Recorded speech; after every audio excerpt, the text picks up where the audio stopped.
Hello to whoever's watching. This is about my 7th take, and this needs to be my final one because I'm getting tired and this is getting ridiculous. So I think I just gotta do it, just gotta send it. But yeah, I've been hesitant on, adding some things to my page. Especially because I never want to offend anybody. I never want to cause any backlash or anything like that. I'm just, I have nothing but pure and good intentions. And, at the end of the day, if this can help one person, then it's worth it to me.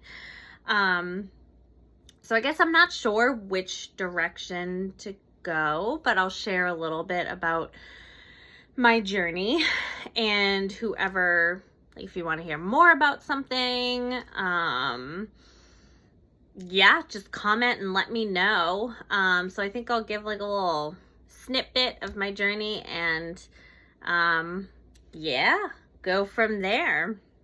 But I've been predominantly a child therapist for 2 years. I do have some adults that I work with as well.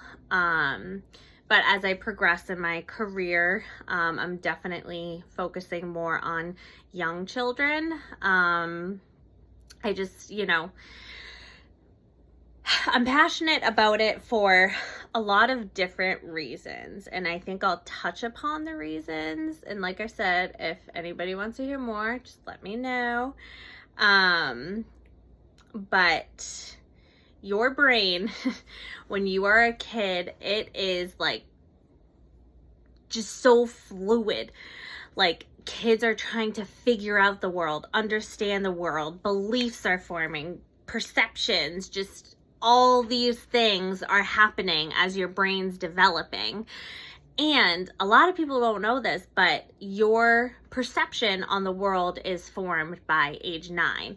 So if you think about it, that's a huge time for you from the time you're born to 9 years old. I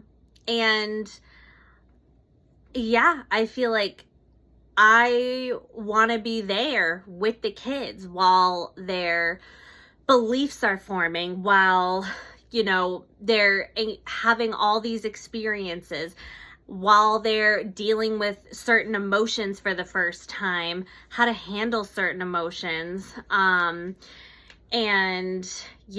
Because my hope is that from working with kids while they're so young, my youngest, I think 3 is a little, I would work with a 3-year-old, but I'd say 4 has been the youngest. I guess I'm curious to see what it would be like with a 3-year-old, but 4 has been my youngest. And my hope is that from starting to work with a child who's 4, my hope is that from working with them and working with the parents at this crucial time while their perspective is being formed, beliefs are being formed, that hopefully they'll become better functioning teenagers and adults, and hopefully make the world a better place. And I think not enough emphasis. I think maybe not emphasis, but I don't think people realize how much of an impact your childhood has on you as an adult. I won't go into it too much, but that's where a lot of your core beliefs are formed, and a lot of those core beliefs are what can haunt us in adulthood. I'm definitely speaking from my own experience, friends, clients, and it's interesting because even a lot of my adult clients, it's a lot of relearning or unlearning beliefs and then relearning new ones. Whereas kids, it's they're trying to figure it out. So it's you're teaching them, they're learning. Whereas, like I said, for my own clients, me, other people I know, it's a lot of it's a lot of unlearning and making new experiences sometimes to kind of counter certain unhelpful thoughts and unhelpful beliefs that a lot of times, like I said, were formed in childhood. And, you know, I never want to parent shame, parent hate, or anything like that. But, you know, a child brain, you know, think of the brain of a 1, 2, 3, 4, 5-year-old. It doesn't it's trying to understand. It makes sense of the world. And yeah, sometimes it can be good and sometimes it can be not good. Especially if there was a lot of stress or a lot of chaos or just turmoil within childhood. Yeah, so I don't want to get too educational, but you know, that's part of the reason why I'm passionate about it. And yeah, I mean, like I said, I'm in therapy. I've done a whole lot of work on myself. And, you know, I feel like at the end of the day, I don't know how in depth I want to get into just like my own personal stuff, but if people want to hear it, sure. But this is my first type of video.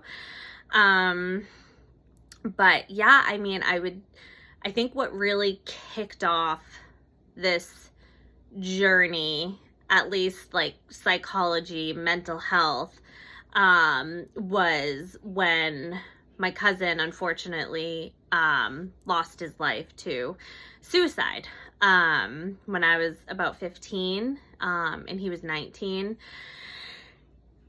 And it, like, again, it's like, you know, it's important to have compassion for yourself as well. So it's like myself at 15, of course, at 29, I would view things differently, but I try and remind myself, this was my thought process when I was 15, when this happened to me. Obviously it affected everybody in different ways. And this is kind of how it impacted me. I was 15, and at the time I was in high school. I mean, some people loved high school. I was not one of those people that loved high school. I couldn't wait to graduate. You know, I was definitely bullied a little bit by some boy bozos, but it's fine. And yeah, just like dealing with the cliques and the popularity, like I already had like some anxiety. I wasn't one of the cool kids. So there was like certain things that like, yeah, I felt insecure. I felt uncomfortable. I felt like the feelings I was feeling were pretty typical for like a 15-year-old. And when this happened, it was like, I think a lot of my family, the like adults at the time, didn't really understand mental health, didn't really know much about mental health. And, you know, what was told to me was that, you know, my cousin had anxiety, and, you know, he didn't deal with it or whatever. And, you know, my parents, you know, put me in therapy, and, you know, were so nervous about like me having anxiety and like what this meant. And like, it almost felt like anxiety was like a cancer. In a way it can be. That's another conversation. So my 15-year-old brain was like, fuck, like, I need to figure this out or else I'm gonna die. I need to figure out this or else I'm gonna end up killing myself. Like, of course now I wouldn't, but like, as you know, like 14, 15-year-old, I had no idea. I was just listening to what was going on around me, and like, that's what I took from the experience. Is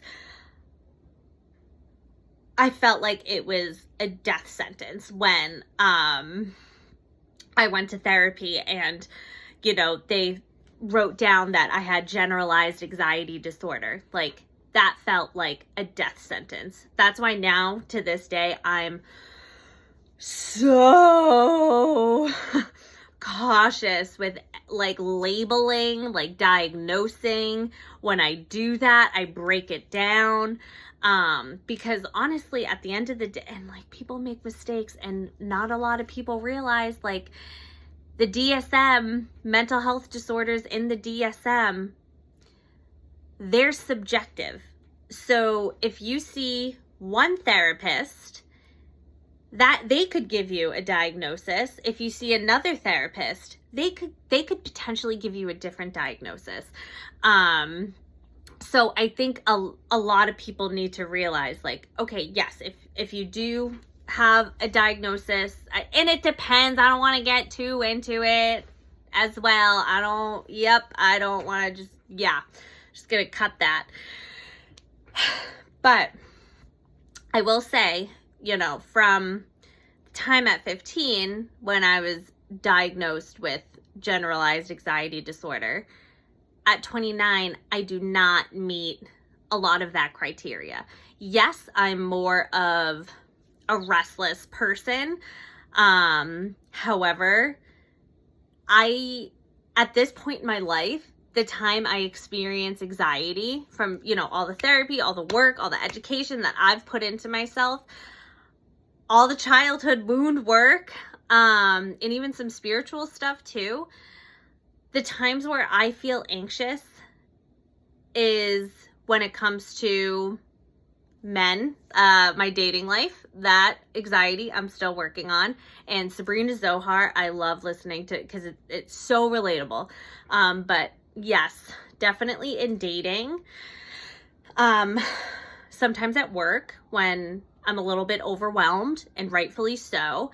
But I cope with it. I know how to cope with it. Or when I'm triggered, and again, I know how to cope with it. And 4, when I'm very uncomfortable, or if I feel unsafe. So at this point in my life, I always thought of anxiety as the worst thing. And like I said, a death sentence for me in a way. But now I've gotten to the point where, like, when I feel anxious, I'm like, okay, Kristen, what's happening? What's going on? I feel like at this point, it's more like a signal. But yeah, anyways, so I feel like that was really the catalyst that got me tunnel vision, learning about psychology, figuring it out. Because at the end of the day, when they gave me that, like they said, generalized anxiety disorder, I didn't really believe it. And I didn't want to believe it, because in my head, I was like, no, like certain people make me anxious, or like certain whatever. So yeah, that's why I mention about the subjective when it comes to certain anxiety things, as well as some depression things. Other diagnoses, yes, like, you know, pretty set in stone. But it's tough, because it's one of those things where you can't just take a blood test and be like, oh, yep, they have this, or oh, yep, they have this. So, yeah, it's a bit more subjective. And that's why, yeah, it's important to monitor symptoms, like as a therapist, to monitor symptoms, because, you know, some people may meet some disorder at one point, but then symptoms may get milder and they could fade out of like that. So, yeah, I definitely, the way I approach things is, definitely more hope-based too. And, I try and get kids to the point where, like, they know how to cope, they know how to regulate, they know how to communicate, they know how to tell when something's not right or something's not good, to hopefully get them to a point where, like I said, they're, you know, better functioning when more stressors do happen. And yeah, so I mean, I feel like that's good. That's good for now. But yeah, that incident was definitely a catalyst for my, like, psychological tunnel vision in learning and education and going that direction, and yeah, just really trying to learn more and gain more perspective. So yeah, like I said, I mean, I'd be happy to like talk more about anything. I just yeah, so that's me, and stay tuned. I don't know.